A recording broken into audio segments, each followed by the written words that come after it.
steal your food. There's a lot of symbolism behind the Chicago city flag. The three white stars represent historic events that had a huge influence in Chicago. The first one, Fort Dearborn, 1803, and the fourth one, a sack warfare. That's where we get the iconic flag. Now get your cameras ready because we're about to see how the city opens itself for us. And give us a proper introduction.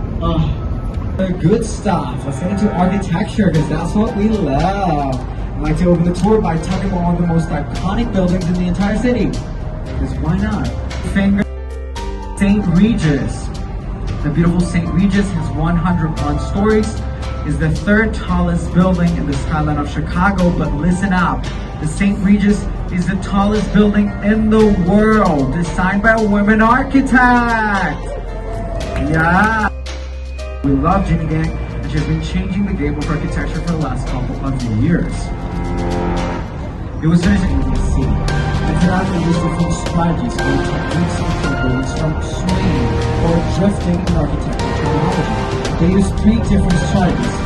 Now I'm going to talk about all three because the St. Regis has all three. So let's talk about that one. Strategy number one, we're to go all the way to the top of the St. Regis on the last floor. We find huge water tanks. Those water tanks are there because the mountain is drifting. So when the building is moving, the water is moving to the opposite direction and it bounces out.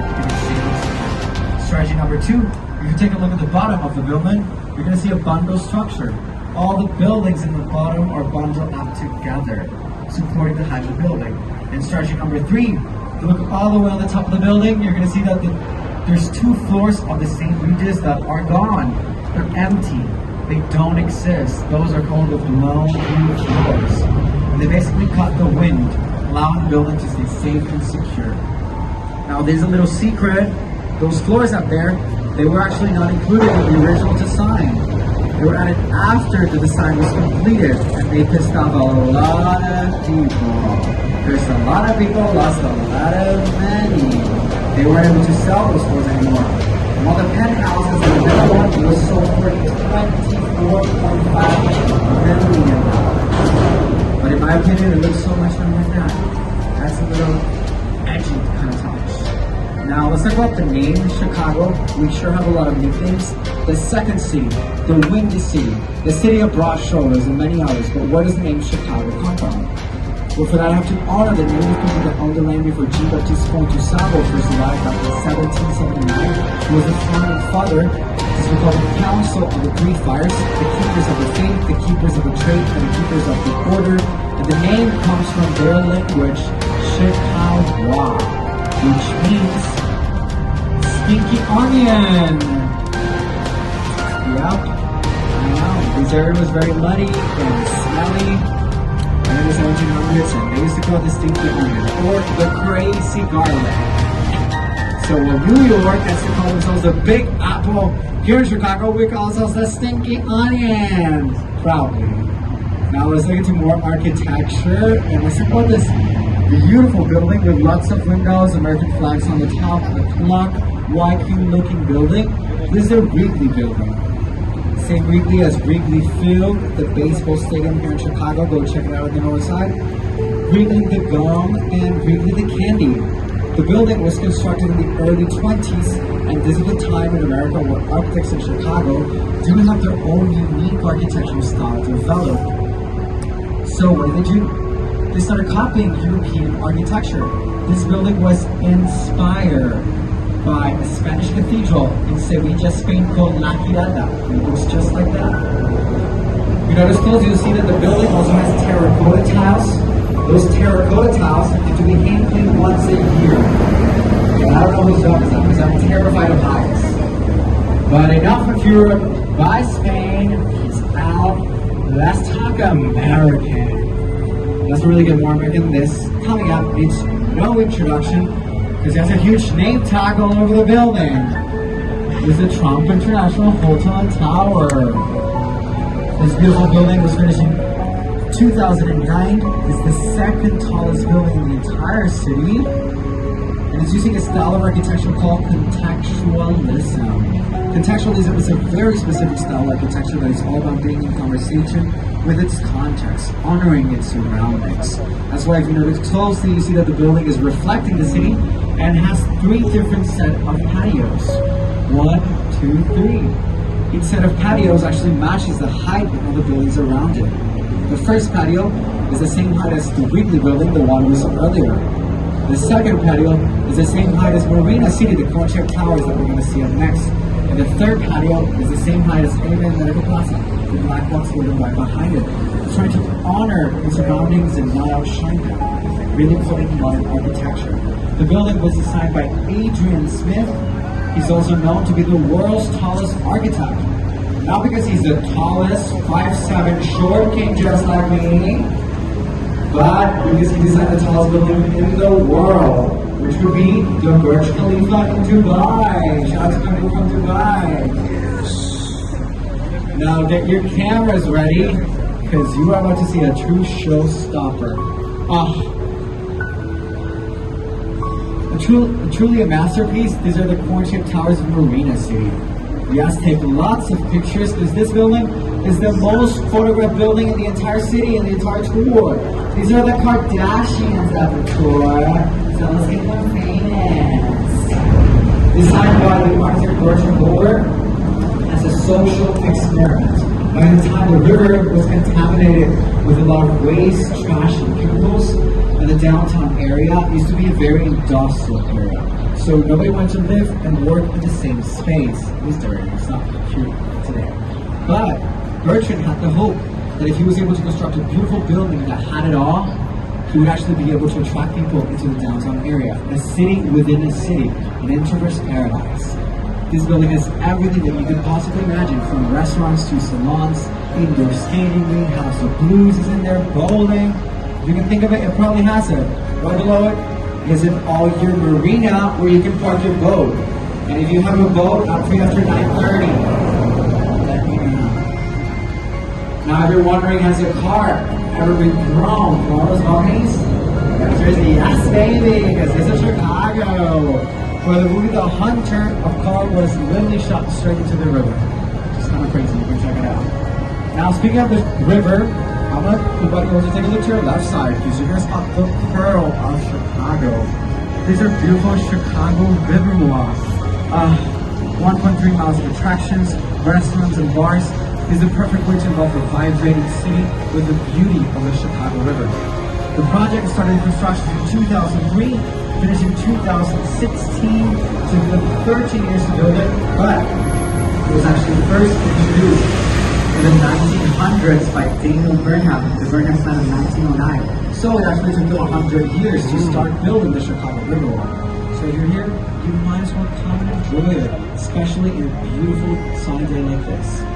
It costs about $800 million to build. On our right side, we're going to spot the Reed Murdoch. This brick-looking building with a clock on the top is actually an asymmetrical building. What does that mean? If you count the base of the windows to the right, you count 6 base of the windows. But if you count the base of the windows to the left, next to the clock, you can only count 5. You see it? It's a little bit off, a little bit weird, a little bit creepy. Why is that? Because the building has a door pass.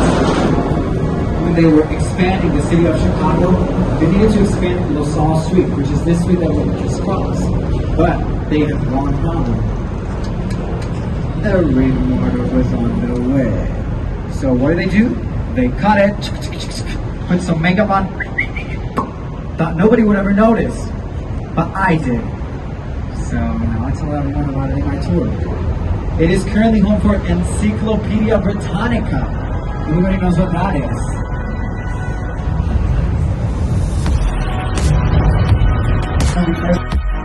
Chicago, do not all unique architecture style.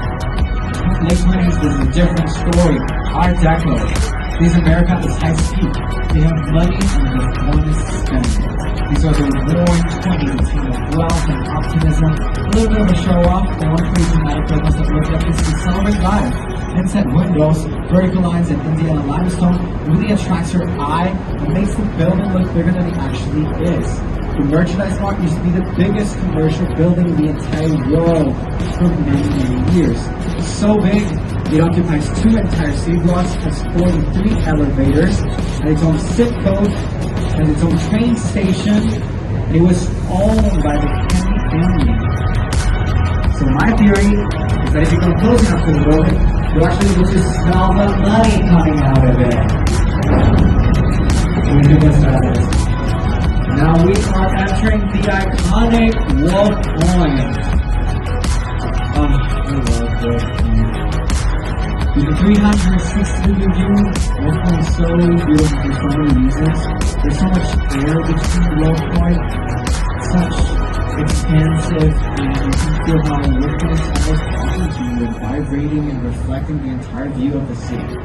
I could talk about Wolf Point all day, but I'm gonna name my top 3 reasons why Wolf Point is so bench we only here in Wolf Point. Reason number 2 is a perfect example of what modern architecture in America looks like. So most of the buildings on the right side were actually built in the last 10 years. And third, and most important, this Wolf Point is the heart of Chicago. This is where it all started. This is where the first 3 towers were built, the first drugstore, the first theater company, and the first train station right there. So in a way, Wolf Point is the perfect example of honoring the past and elevating the future. And that's poetry. Of all things, this is actually the oldest building that we're going to see in the tour. This is Fulton House. And Fulton House used to be a giant meat storage freezer. It's kind of triggering for me to talk about it because I'm vegetarian. But let's talk about Fulton House. It was built in 1898, and Chicago used to be the capital city of the meatpacking industry. So that's where they used to keep all their juicy treasures. And no, those balconies are not included in the original design. They were added after, and they were remodeling the building because rich people live there now. They're high-end condos. Fun fact, when they were remodeling the building, they actually had to hold construction for 2 months because the walls of the building were completely frozen. Crazy. Speaking of frozen things, we're also going to find a historic landmark and a perfect example of how our Chicago bridges work. These are called immovable bridges. There's basically a counterbalance to help open and close the bridges. Now, they say that this specific bridge, they open and close it once a year just to make sure it's working. I've only been working here for a year, so I wouldn't know.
Away from its mouth, Lake Michigan. So no, they're actually not connected to each other, the river and the lake, making Chicago River the only river in the world that flows in reverse.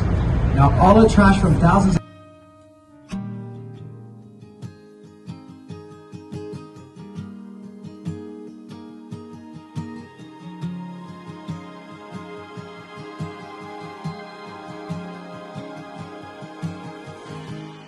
It all started with a wink, an unassuming little thing that has led us here today. She was not one for the bar, we only lived mere miles apart, more like a second chance away. Plaza! Inside windows, vertical lines and Indiana lines stone, straight from the roaring 20s, wearing Art Deco extravaganza at its purest. This building is what I like to call the Gucci Building. This probably the ladies used to grunge and to how beautiful life wasn't. Nothing could possibly go wrong. Oh no, what's that? It's on the catwalk. Stock market crash creates depression, World War II. Yep, we have nothing going for almost 2 decades. People are too busy fighting the war. Everything is completely frozen, including myself. But then the 60s came with the German twin supermodel sisters. Let's give it up for the German twin supermodel sisters, Gateway Center 1 and 2. Sharp, modern, edgy, wearing black box modernism. This building is what I like to call the Balenciaga Building. Designed by the German architect Miss Van. I took you to the mountaintop and bent the knee when we got off. You were smiling ear to ear. We had both loved and lost, but we can start again. This time we're different, so now we say, I saw fireworks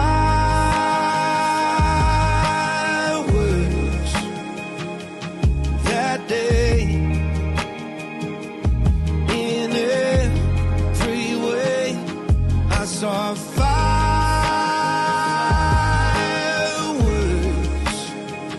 for the second time in 2 days.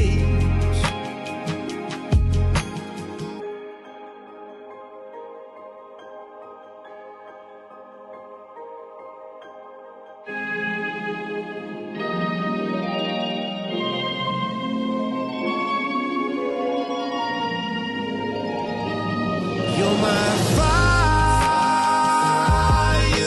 fireworks every day. Oh yeah, you're my fireworks.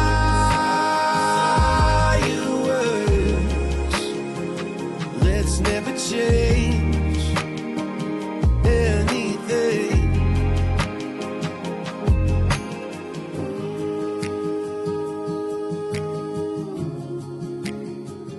Let's never change anything.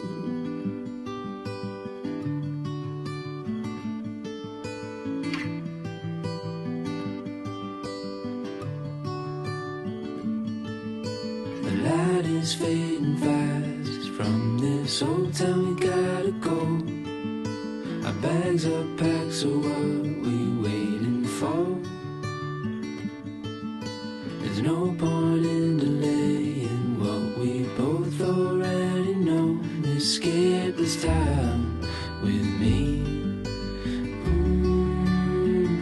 Escape this time with me.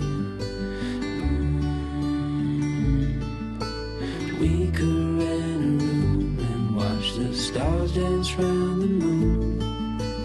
Fall asleep to the sounds of the sea.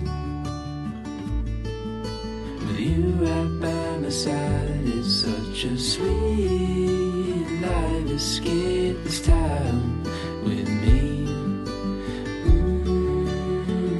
Escape this time with me.